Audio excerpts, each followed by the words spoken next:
Bueno, buenos días, doctor Freddy, me presento. Mi nombre es Yendi Lorena Dávila Lara, soy estudiante de psicología de la Universidad Nacional Abierta y a Distancia de sexto semestre. Muchas gracias de verdad por aceptar esta invitación. Nosotras desde el curso de modelos de intervención en psicología nos encontramos realizando una investigación sobre la práctica de la psicología clínica. Nos gustaría conocer más sobre su experiencia y las perspectivas de este campo. Quiero informarle que la entrevista va a durar aproximadamente entre 20 y 30 minutos. Vamos a dar inicio con las preguntas sobre sus experiencias desde el campo de la psicología clínica. La primera pregunta, y para dar inicio a esta, me gustaría saber que nos contara sobre su trayectoria profesional en la psicología clínica. Ok, incluye también la formación.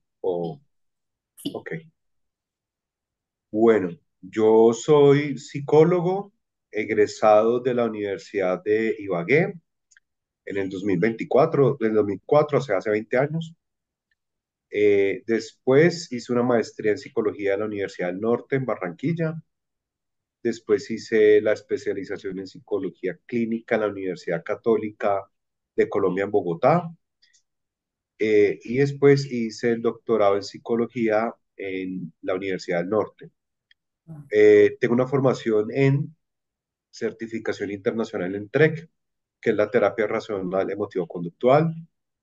Eh, y en la consulta privada llevo 20 años aproximadamente, contando la práctica, pues 21 años, la práctica pues de la universidad. Y he estado en algunos centros de salud, en una IPS, en una EPS, y después todo el tiempo ha sido más eh, consulta privada, clínica privada. Eh, y en universidades, 18, 17 años más o menos dando clase.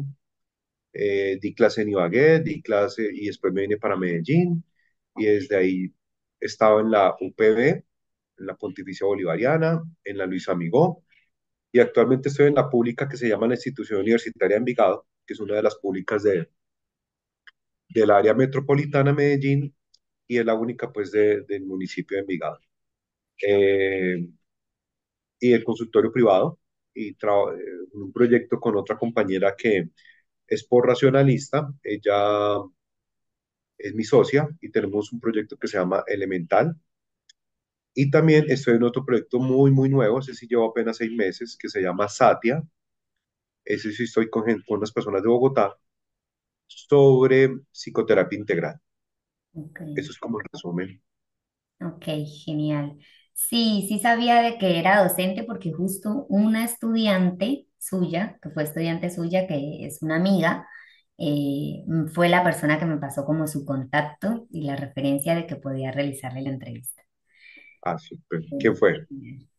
Bueno, o la siguiente pregunta sería, No, no me escuchaste. ¿Quién fue la estudiante? ¿quién fue? Se llama Daniela, Daniela Mejía, de Medellín. Ella fue estudiante suya de la Universidad de Ibagué, creo que, en Medellín. La Universidad Nacional, no sé cuál exactamente. Bueno, quién sabe. Daniela, de pronto Sí, acá la de Envigado. sí, ajá, Sí, seguramente. sí. Bueno, te hago la siguiente pregunta, sería, ¿cuáles han sido algunos de los desafíos más significativos que ha enfrentado en su carrera? Es como muy general esa pregunta. Desafíos más significativos. Realmente, bueno, yo creo que lo voy a contestar de esta manera. Yo comencé como una formación muy conductista en la universidad y ya como terminando me gustó mucho la cognitiva, desde ahí tuve formación cognitiva la mayor parte de mi tiempo y después comencé a leer más asuntos sobre el constructivismo, la psicoterapia constructivista y hoy en día, aunque pues soy clínico, realmente me considero más psicoterapeuta. O sea, a mí cuando me hablan y me preguntan de qué modelo soy, pues casi todo el mundo me conoce como cognitivo realmente, pues y realmente esa es mi base teórica. Pues yo me considero psicoterapeuta porque me baso mucho de que uno tiene que ser riguroso en una teoría, pero también puede ser ecléctico en las técnicas. Y, y por eso le apuesto mucho a la psicoterapia integral. Y la psicoterapia integral tiene que ver con elementos también relacionados con las terapias de tercera generación, aunque no han salido las de cuarta, pero mm, creo que las de cuarta también estarían acá involucradas en mi ser. Entonces, cuando me hace esa pregunta, lo significativo es que pienso que uno como psicoterapeuta, además de comenzar un desarrollo académico a través del tiempo, también la experiencia y la madurez, creo que también personal y lo que le va pasando como en la vida a uno, le permite a uno tener mayores elementos para construir y ver al sujeto, a las personas, a la sociedad, el contexto, de una manera distinta, transformada, eh, en constante movimiento, en constante evolución. Y eso me permite hoy en día ver como el modelo desde una psicoterapia. Entonces pienso que inicialmente sería como a través de mi carrera profesional, como lo más significativo que yo vería allí, ¿no es cierto? Ok, Lo otro, pienso que también en eso, eso me llevó, eso mismo que acabo de explicar, me llevó a entender que yo he sido un crítico, o sea, hay que conocer un poco mi contexto. Yo, pues como todas las personas que nacimos en un país y en una región cristiana, católico-cristiana, pues nacimos bajo esos valores. Pero eso, en el tiempo para mí eso fue cambiando bastante y soy un gran crítico hoy en día de la religión y hasta pues con fundamento. Y entonces me ponía a pensar, es increíble que eso nos pasa a la mayoría, no a todos los psicólogos, pues porque yo sé que hay unos que son muy creyentes. Y no es que esté mal, o sea, no es que para estudiar psicología tienes que dejar de ser, sino que el comentario que voy a hacer tiene que ver con si voy a hacer una crítica a algo, pues tengo que ser coherente con esa crítica. Entonces, muchas veces eh, las, la psicología se vuelve psicologías en plural, ¿no? ¿Y a qué me refiero con eso? Que entonces unos son los cognitivos, los psicoanalistas, entonces se vuelven como un asunto de peleas absurdas y se vuelven religiones, entonces creen que es la única verdad. Entonces, voy a hablarlo desde lo mío, desde lo cognitivo. Entonces, la cognitiva es la única verdad y es la que más tiene. No, hay muchas verdades y muchas maneras. Además, porque si me voy a teorías de la psicología social, la realidad es una construcción social y realmente eso me llevó como a esa pregunta que me acabas de hacer, que se volviera muy significativo para mí esa transformación como psicoterapeuta, como clínico, como la visión también de la psicopatología. Yo doy clase de psicopatología hace como 10 años y la doy de una manera distinta hace 4 años para acá, con una mirada, por supuesto, hay que conocer de la psicopatología, hay que conocer de esos elementos diagnósticos y lo que nos dice pues los manuales como el DSM o el CIE, que tienen que saber un estudiante, pero también les enseño la otra parte, que es que no todo es patología, no todo es patologizante, no todas las personas hay que verlas como neuróticas, psicóticas, ¿no? No todo. Eh, y, y eso llevó a que esa parte significativa, para terminar ya la respuesta, porque me ha alargado mucho, es que por eso algunas otras disciplinas que se ha criticado mucho la psicología. Yo fui un gran crítico y hoy los veo como maestros que me están enseñando cosas distintas, pero no maestros porque son maestros, sino que me están mostrando distinto que la psicología se ha equivocado y son los coach, ¿no? Entonces los coach han hecho cosas que la psicología se encargó que se crearan los coach. Eh, y eso a qué va, de que eh, la psicología se dedicó a psicopatologizar, a ver al otro como un enfermo mental. Los coach vieron esperanza ya al otro extremo Entonces, hoy en día estoy a la mitad y pienso más en el bienestar psicológico, ¿no? Entonces, el bienestar psicológico, más que yo ver al otro como un enfermo mental, una persona con un trastorno mental o algo así, es verlo como un ser humano que está sentado frente a mí y trabajo desde los síntomas. Posiblemente tiene un trastorno, pero para mí eso no es más, no es lo más importante, a menos de que, por supuesto, tenga unos criterios donde su vida esté, pues, por lo menos en riesgo, en todo el sentido de la palabra, no solamente desde la mirada del suicidio, sino también en otras miradas de deterioro, ¿no es cierto? Sería la única. De resto, puedo decirte que el 90% de mis pacientes no tienen una patología. Entonces, eso es como lo significativo. Bueno, muy significativo. Sí. Fue todo un proceso entonces de capaz como iniciaste a lo que es hoy en día. Sí, así es. Se desconectó mi compañera, me dijo que posiblemente se desconectaba. Bueno, me gustaría saber ahora, en base ya en lo que me has dicho, ¿qué modelos teóricos entonces como tal utilizas en tu práctica? Listo, antes de darte acá en la grabación, dice, tengo que aceptar, Ah, decía aceptar o algo. Bueno, seguramente. bueno, voy a darle a aceptar, a ver, de pronto, listo, ok. De pronto era para el asunto del consentimiento, no sé. Eh, ¿En qué modelo teórico me acabas de decir? Sí, Bueno, sí. en ¿Qué parte te modelos puedo teóricos contestar. utilizas en en tu práctica? Bueno, el modelo teórico mío, la base es cognitiva. Digamos que soy cognitivo afectivo, ese es como el modelo más.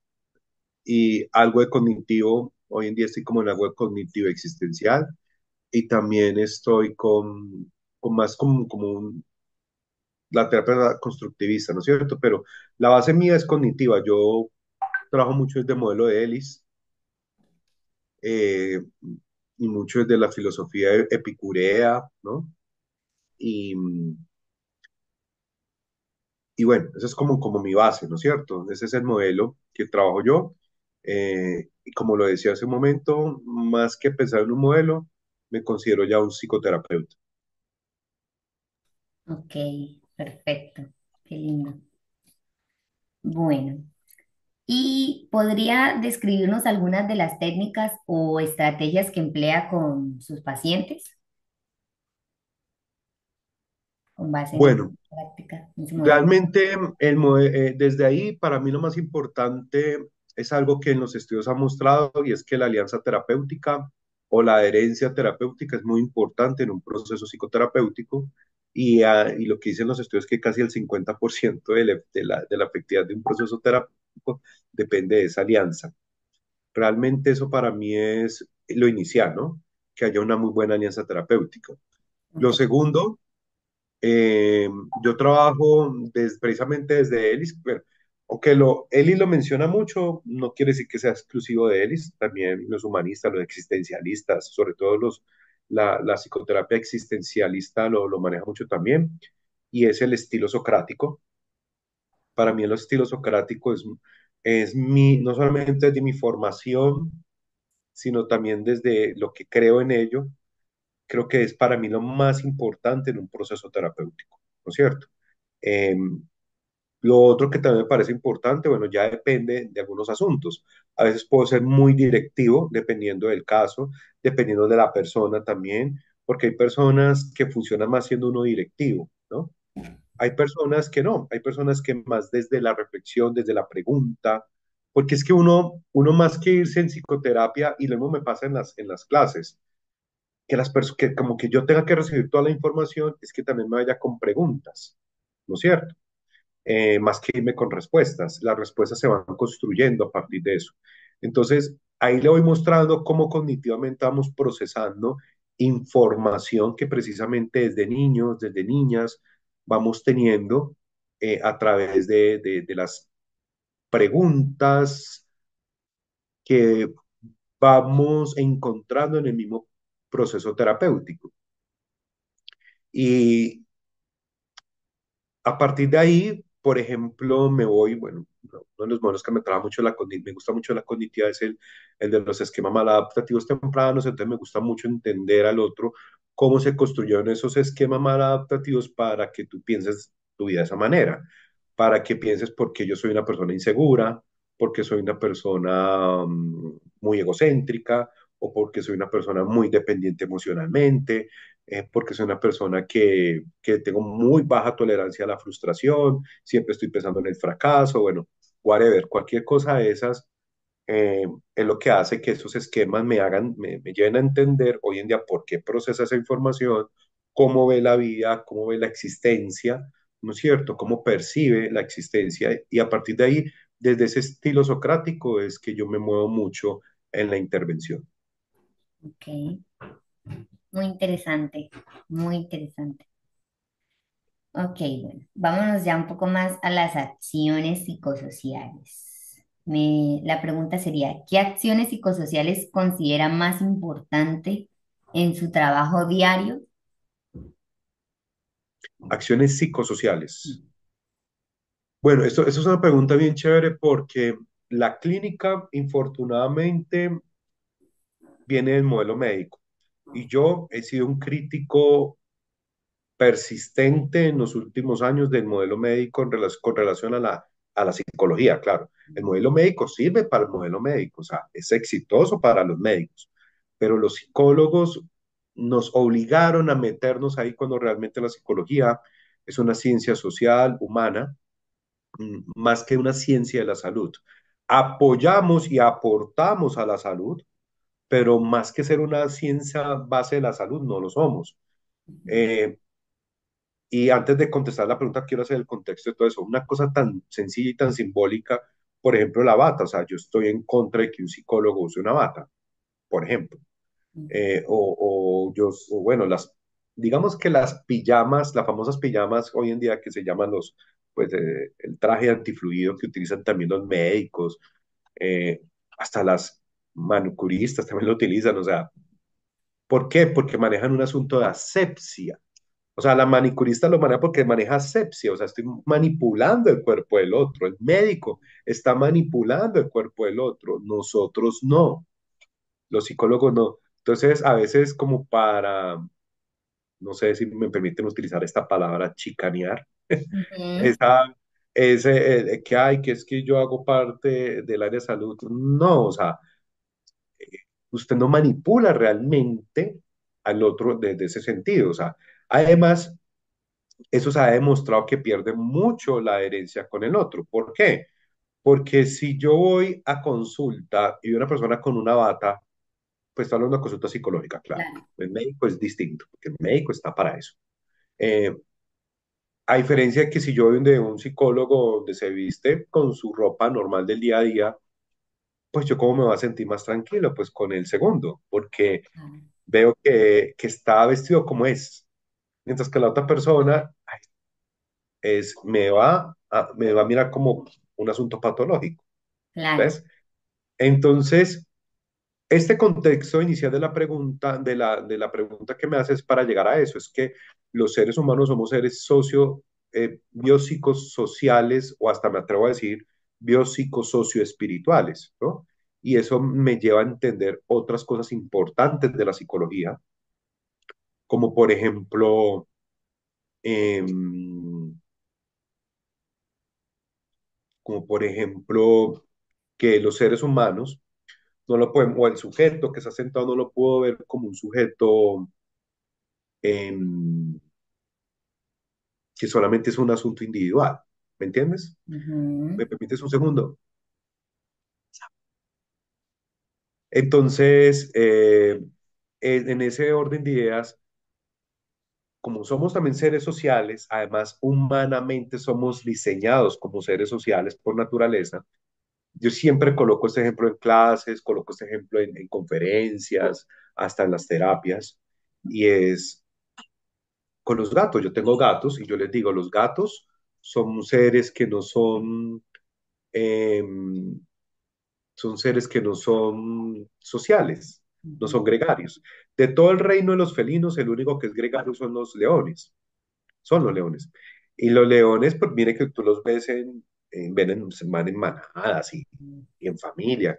En cambio, si tú ves una pantera, una chitara, gato. Ellos son, pues tienen sus crías, ven que como que ya son independientes y ya, chao, cada uno por su lado, ¿no es cierto? Entonces, en ese orden de ideas, ¿qué sucede? Eh, como somos seres sociales por naturaleza, estamos diseñados para eso, neurológicamente hablando. Entonces, la psicología, si se tiene, la psicología clínica, la psicoterapia, se tiene que tener en cuenta como algo desde lo psicosocial también. Es más, yo doy un dato acá importante.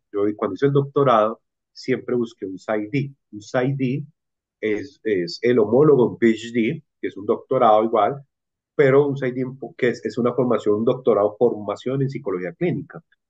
Y después de buscar tanto, tanto, finalmente hice el doctorado, el PhD, pero ¿por qué lo hice? No en clínica necesariamente, porque me di cuenta que en todo el tiempo que he llevado haciendo psicoterapia, pues todos tenemos una historia. Y que casi todas las personas, por no decir todos, que se sientan enfrente, tienen en su infancia una historia de violencia. Y la violencia no solamente es una violencia bélica, una violencia por grupos armados al margen de la ley, eh, también por grupos armados de la ley, también por un asunto de abuso sexual, de maltrato psicológico, emocional, físico, maltrato hasta institucional.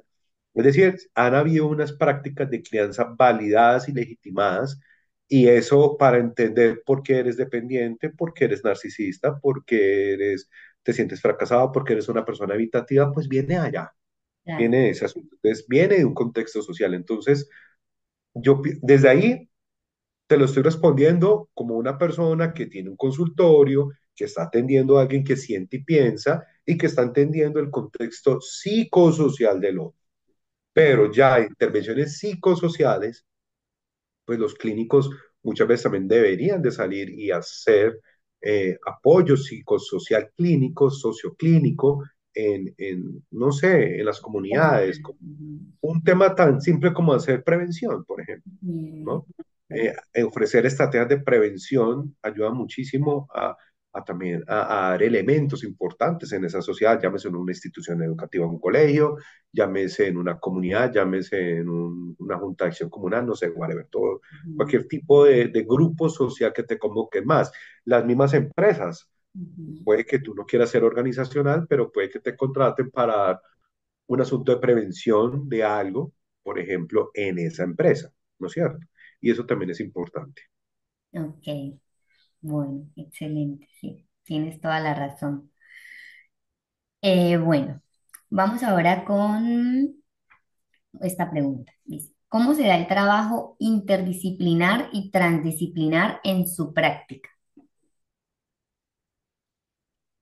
Bueno, interdisciplinar bastante, porque no solamente se trabaja desde el asunto médico con médicos psiquiatras, neurólogos, ¿no es cierto?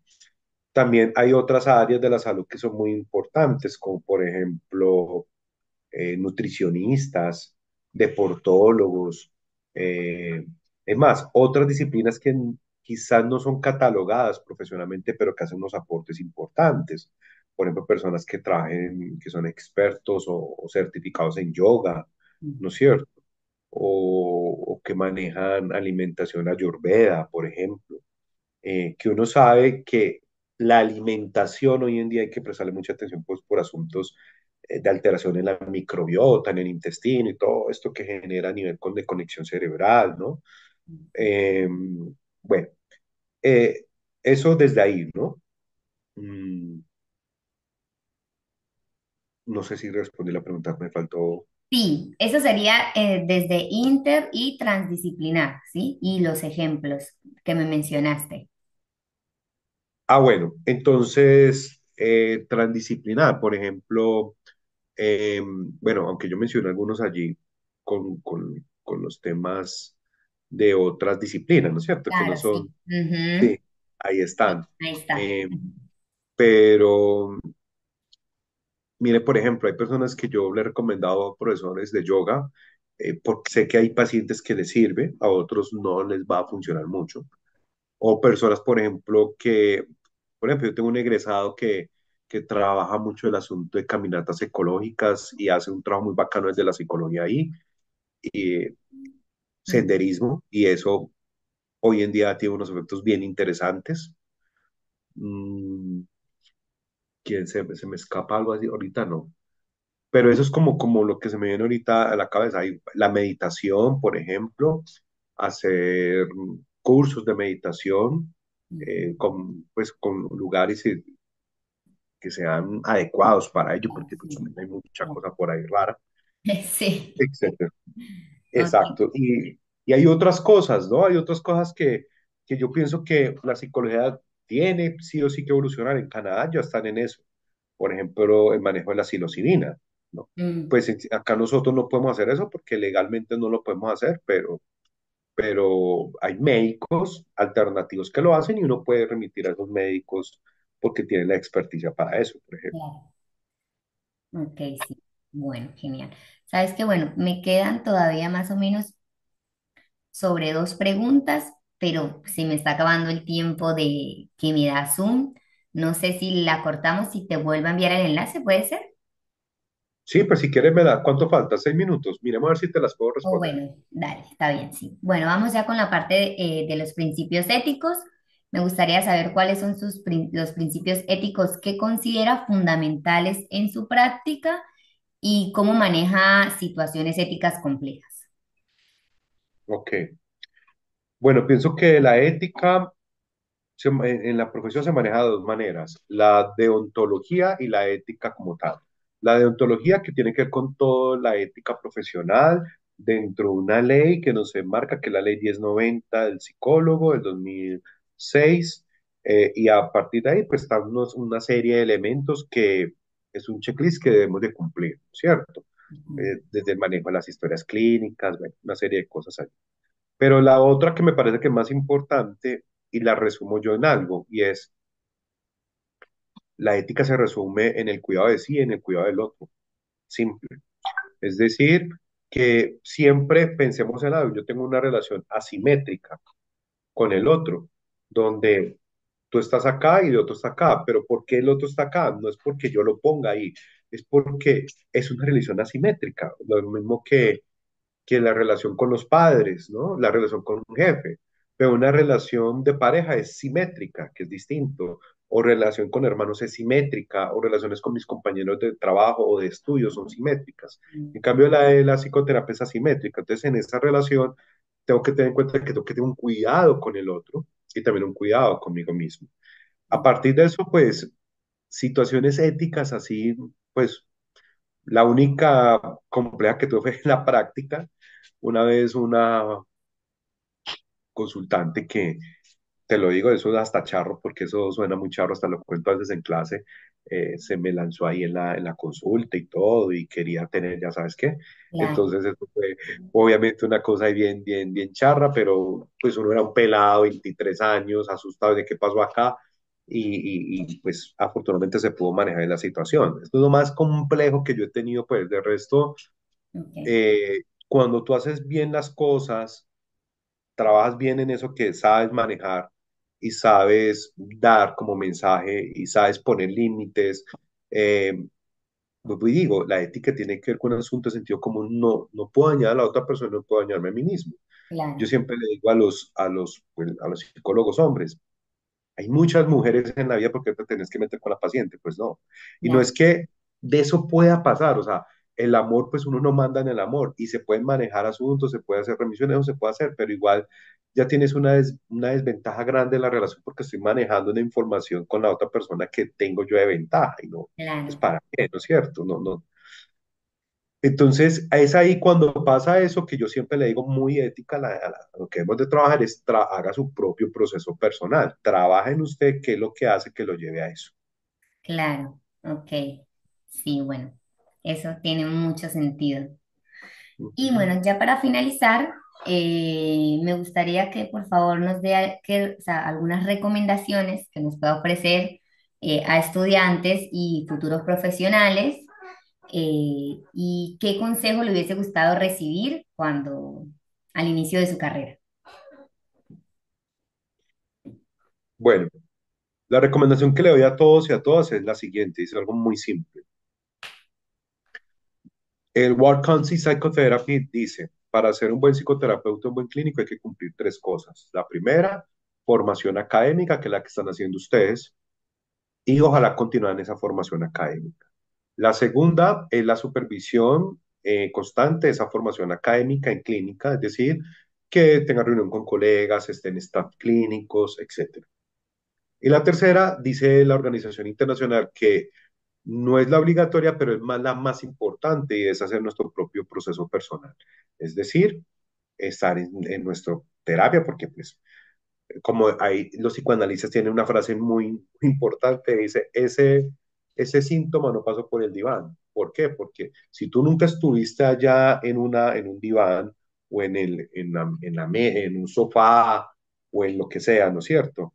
De Ujú. donde te atendieron y no sabes qué es eso, pues realmente no vas a entender lo que es estar ahí sentado en un asunto psicoterapéutico.